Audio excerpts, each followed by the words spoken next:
Enabling biometric login on your Xoom 2026 can enhance your device's security and provide a convenient way to access your device. Follow these simple steps to set it up. Step 1. Access settings. Open the Settings app on your Xoom 2026. You can find the settings icon in your app drawer or on your home screen. Step 2. Navigate to Security. Scroll down and select the Security option within the Settings menu. This section contains all the security-related settings for your device.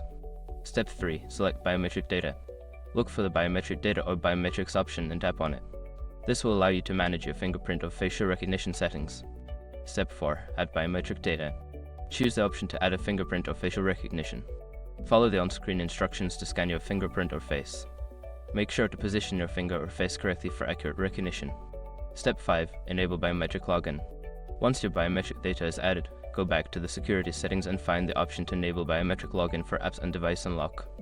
Toggle the switch to turn it on. Now you can enjoy the convenience of logging into your Xoom 2026 using biometric authentication. If you encounter any issues, refer to the user manual or support resources for further assistance.